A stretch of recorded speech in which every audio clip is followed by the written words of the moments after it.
falling on all alike seemed to her sick and morbid heart as if it meant for no other purpose than to reveal the scarlet letter on her breast. Perhaps there was more real torture in her first unattended footsteps from the threshold of the prison than even in the procession and spectacle that have been described, where she was made the common infamy at which all mankind was summoned to point its finger. Then she was supported by an unnatural tension of the nerves, and by all that combative energy of her character, which enabled her to convert the scene into a kind of lurid triumph. It was, moreover, a separate and insulated event, to occur but once in her lifetime, and to meet which, therefore, reckless of economy, she might call up the vital strength that would have sufficed for many quiet years. The very law that condemned her, a giant of stern features, but with vigor to support as well as to annihilate in his iron arm, had held her up through the terrible ordeal of her ignominy. But now, with this unattended walk from her prison door, began the daily custom, and she must either sustain and carry it forward by the ordinary resources of her nature, or sink beneath it. She could no longer borrow from the future to help that through the present grief. Tomorrow would bring its own trial with it, so would the next day, and so would the next. Each its own trial, and yet the very same that was now so unutterably grievous to be borne. The days of the far-off future would toil onward, still with the same burden for her to take up and bear along with her, but never to fling down, for the accumulating days and added years would pile up their misery upon the heap of shame. Throughout them all, giving up her individuality, she would become the general symbol at which the preacher and moralist might point, and which they might vivify and embody their images of women's frailty and sinful passion.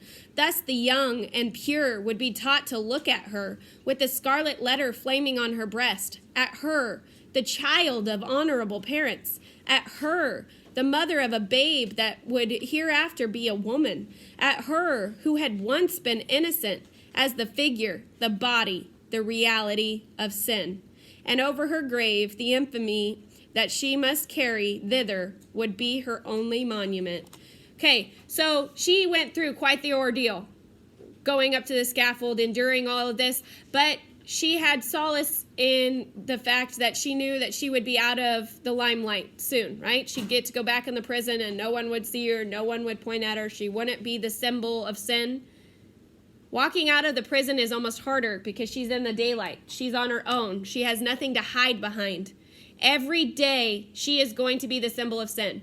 Every day, people are going to point at her and preach about her, and they're going to tell their young children, look at her, don't be like her.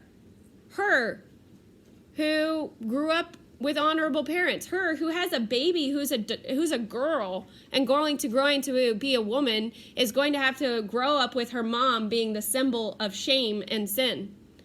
And she's going to have to endure this day after day after day. Tomorrow's not going to be better than today because it's going to be the same. And this is harder. She's going into the world.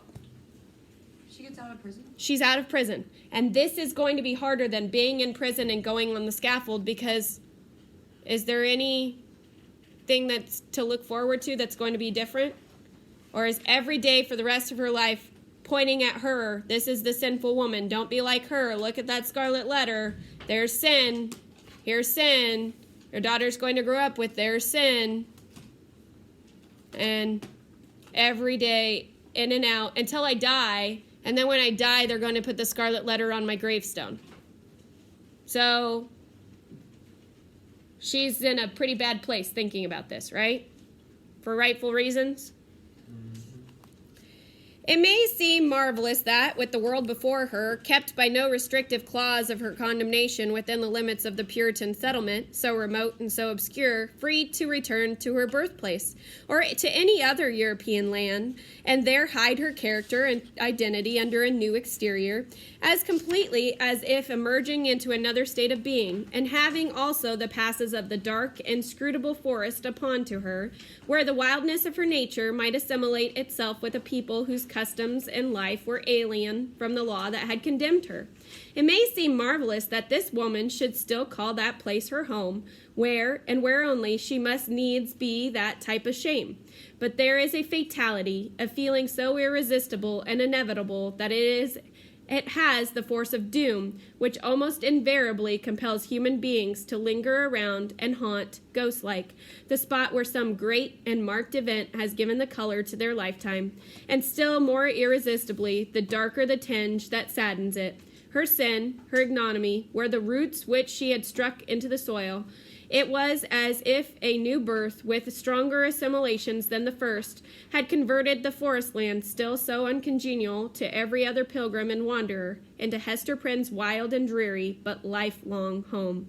All other scenes of earth, even that village of rural England where happy infancy and stainless maidenhood seemed yet to be in her mother's keeping, like garments put off long ago, were foreign to her in comparison. The chain that bound her here was of iron links and galling to her inmost soul, but could never be broken. So people, you might ask, why doesn't she just leave? It's a small community. She could leave. She could change. But there's something holding her here, something, The guy.